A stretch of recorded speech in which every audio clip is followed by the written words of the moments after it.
आज का हमारा विषय है मूल कर्तव्य। क्या है? मूल कर्तव्य, फंडामेंटल ड्यूटीज़। फंडामेंटल ड्यूटीज़, ठीक है। मूल कर्तव्य। अधिकार आपने पढ़े हैं, 6 अधिकारों के बारे में आपने पढ़ाई की है। और 6 अधिकार मूल तो आपको पता है कि 7 ही थे। संपत्ति के अधिकार को हटाकर एक कानूनी अधिकार बना दिया गया है। और समानता, स्वतंत्रता, धार्मिक, सांस्कृतिक, शैक्षिक और संवैधानिक उपचारों का अधिकार हमने पढ़ा। तो 6 मूल अधिकार वर्तमान में हैं, ये आप जानते हैं। लेकिन अब हम पढ़ेंगे मूल कर्तव्य।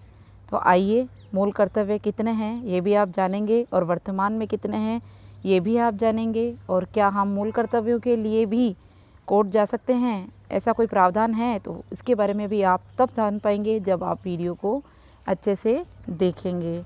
तो सबसे पहले देखिए कि आपका पहली लाइन में ही आपके क्वेश्चन दिया हुआ है। पहली लाइन में ही क्वेश्चन क्या बनता है आपका कि मूल अधिकार और मूल कर्तव्य में क्या संबंध है। मूल अधिकार मूल कर्तव्य में क्या संबंध है, यहीं पर आपका क्वेश्चन बन जाता है, ठीक है। मूल अधिकार और कर्तव्य एक दूसरे के पूरक है। क्या है? एक दूसरे के पूरक। एक व्यक्ति का कर्तव्य दूसरे व्यक्ति का अधिकार बन जाता है। समझ में आ रही है बात? एक दूसरे के पूरक है, एक व्यक्ति का कर्तव्य दूसरे का अधिकार बन जाता है। तो आपके माता पिता का कर्तव्य है कि वो आपको स्कूल में पढ़ाए, और आपका अधिकार है कि आप स्कूल में पढ़े हैं। तो आप समझ सकते हैं इस चीज़ को। अतः कर्तव्यों की अनुपस्थिति में अधिकारों की पालना या कल्पना भी संभव नहीं है। जब आपको अपना कर्तव्य पता नहीं होगा, आप अपने अधिकारों की बात नहीं कर पाएंगे। तो संविधान में 1950 में, संविधान आपको पता है 1950 में ही लागू हुआ है। और संविधान 1950 में भारतीय नागरिकों के लिए सिर्फ मूल अधिकारों का ही उल्लेख किया गया था, मूल कर्तव्यों का नहीं किया गया था, ठीक है। लेकिन 42वां संविधान संशोधन आया। बार बार आप इसका नाम सुन रहे हैं तो ये एग्ज़ाम के लिए इम्पोर्टेंट है।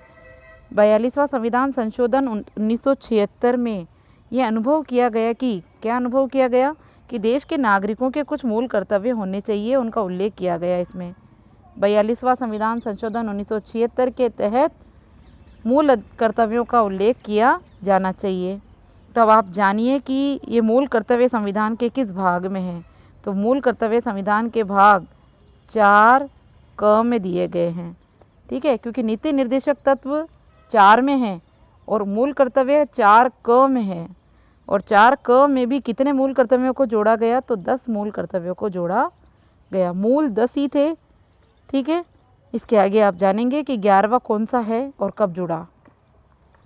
इसमें उल्लेख किया गया कि भारत के प्रत्येक नागरिक का कर्तव्य होगा कि, क्या कर्तव्य होगा? आइए इन कर्तव्यों को पढ़ते हैं एक एक करके।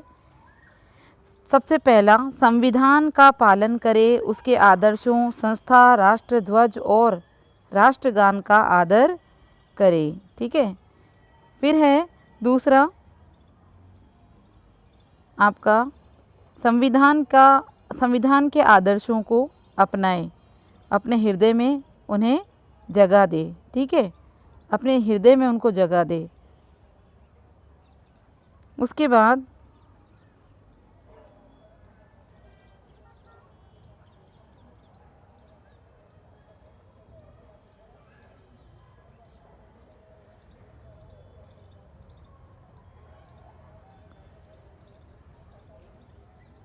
संविधान का पालन करे, उसके आदर्शों, संस्थाओं, राष्ट्रध्वज, राष्ट्रगान का आदर करे।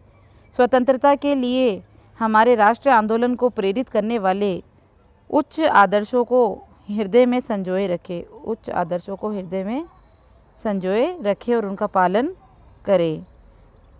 तीसरा है आपका, भारत की एकता अखंडता को अक्षुण्ण रखे, प्रभुता, एकता, अखंडता को अक्षुण्ण रखे। चौथा है, देश की रक्षा करे, आह्वान किए जाने पर राष्ट्र की सेवा के लिए तत्पर रहे। पांचवा है, भारत के सभी लोगों में समरसत्ता और समान भ्रातृत्व की भावना का निर्माण करे, जो धर्म, भाषा, वर्ग आदि से भेदभाव से परे हो। ऐसी प्रथाओं का त्याग करे जो स्त्रियों के सम्मान के विरुद्ध हो, ठीक है। ये तो बात बिल्कुल सही भी है। और हमारी समन्वित संस्कृति की गौरवशाली परंपरा का महत्व समझे और उसकी रक्षा करे। प्राकृतिक पर्यावरण की, जिसके अंतर्गत वन, झील, नदी और वन्य जीव है, उनकी रक्षा करे, उनका संवर्धन करे, प्राणी मात्र के प्रति दया रखें। फिर है वैज्ञानिक दृष्टिकोण, मानववाद, ज्ञानार्जन और सुधार की भावना का विकास करे, सार्वजनिक संपत्ति को सुरक्षित रखे, हिंसा से दूर रहे, व्यक्तिगत और सामूहिक गतिविधियों के सभी क्षेत्र में उत्कर्ष की ओर बढ़ने का सतत प्रयास करे, जिससे राष्ट्र निरंतर बढ़ते हुए प्रगति और उत्कर्ष की नई ऊंचाइयों को छू ले। और आखिरी है आपका, मूल तो संविधान में 10 ही हैं, लेकिन 11वां जो है मूल कर्तव्य, वो आप देखिए 86वां संविधान संशोधन 2002। 86वां संविधान संशोधन 2002 के आधार पर अनुच्छेद 51, क्योंकि मूल कर्तव्य आपके अनुच्छेद कौन सा है, तो अनुच्छेद 51 है, 51 का क भाग, ठीक है। तो अनुच्छेद 51 क को संशोधित करते हुए 11वां मूल कर्तव्य जोड़ा गया। 11वां मूल कर्तव्य क्या है, माता पिता या संरक्षक का कर्तव्य होगा, क्या कर्तव्य होगा, 6 से 14 वर्ष के अपने बच्चों को शिक्षा के लिए अवसर प्रदान करे। 6 से 14 वर्ष के बच्चों को शिक्षा का अवसर प्रदान करे, ये माता पिता का कर्तव्य होगा। फिर है मूल कर्तव्यों की आलोचना भी की गई है। तो क्या आलोचना की गई कि कर्तव्यों के उल्लंघन पर दंड की व्यवस्था नहीं की गई। अगर कोई व्यक्ति अपना काम नहीं करता है, संविधान के आदर्शों की पालना नहीं करता, उनके आदर्शों को हृदय में नहीं संजोता, एकता अखंडता को बिगाड़ता है, स्त्रियों का सम्मान नहीं करता, प्राणी मात्र के प्रति दया नहीं करता, विरासत को नुकसान पहुंचाता है, ठीक है, वैज्ञानिक दृष्टिकोण को बढ़ावा नहीं देता, तो इसके लिए कोई दंड का प्रावधान नहीं है। तो ऐसे में लोगों के ऊपर दबाव भी नहीं है कि वो उस काम को करे ही करे, इसीलिए भी इनके उल्लंघन की व्यवस्था, दंड की व्यवस्था नहीं की गई है, इसलिए इनकी आलोचना होती है। मूल कर्तव्यों के उल्लंघन पर हमारे संविधान में किसी प्रकार का कोई दंड नहीं रखा गया। इस अतः दंड नहीं है तो पालना भी नहीं हो पा रही है। दूसरी आलोचना क्या है, अत्यधिक आदर्शवादी बातें हैं। मूल कर्तव्य अत्यधिक आदर्शवादी विचारों से प्रेरित है कि हमारे जो संविधान में जो हमारे आदर्श हैं उनको हृदय में संजो। तो हम हमेशा 2 अक्टूबर को हम महात्मा गांधी की जयंती मनाते हैं अपना कर्तव्य समझ करके, लेकिन अगर नहीं भी मनाएं तो उसके लिए भी हमें कोई दंड नहीं दिया जा रहा है।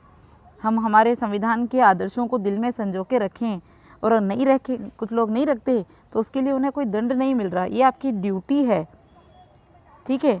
मूल कर्तव्य अत्यधिक आदर्शवादी विचारों से प्रेरित है, अत्यधिक आदर्शवादी है। जैसे राष्ट्रीय आदर्शों की पालना करो, ठीक है, देश की समन्वित संस्कृति और गौरवशाली परंपरा की रक्षा करो, संस्कृति और गौरवशाली परंपरा की रक्षा करो। वैज्ञानिक दृष्टिकोण, मानववाद ऐसे ही आदर्श है जो प्राय व्यवहार में काम में नहीं लिए जा रहे हैं, ठीक है। ये सर्वमान्य तथ्य है कि कर्तव्यों की पालना किए बिना अधिकारों का उपयोग संभव ही नहीं है। ये हमारे नागरिकों के लिए आदर्श के रूप में जोड़े गए हैं कर्तव्य। ये कर्तव्य जो है वो राष्ट्रहित और राष्ट्र प्रेम भावना जगाने के लिए हैं।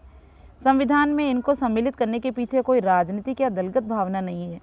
ऐसा माना जा रहा है कि नागरिक चेतना के विकास के साथ साथ नागरिक भविष्य में इन कर्तव्यों को धीरे धीरे पालन करना अभ्यस्त हो जाएगा।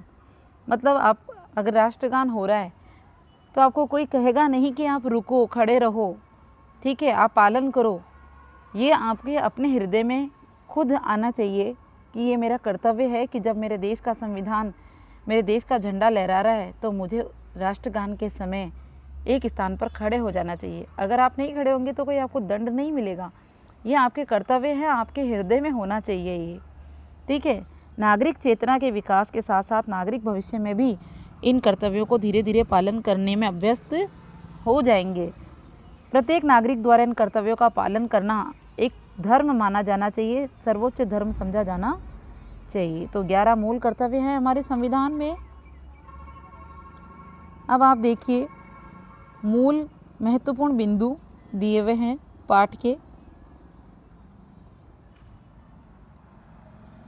मूल अधिकारों की आलोचना देख लीजिए आप। मौलिक अधिकारों पर अत्यधिक प्रतिबंध लगे हैं। शांति काल में इन पर प्रतिबंध लगाना, व्यवस्थापिका का कानून मानने की बाध्यता,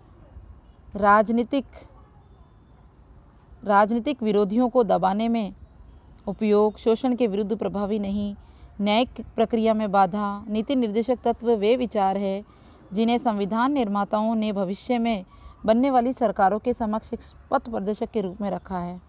अनुच्छेद 4 में संविधान के अनुच्छेद 4 भाग 4 में अनुच्छेद 36 से 51 तक राज्य के नीति निर्देशक तत्वों की परिभाषा और उनके प्रावधानों की व्यवस्था की गई। हमने इनको 4 भागों में पढ़ा है।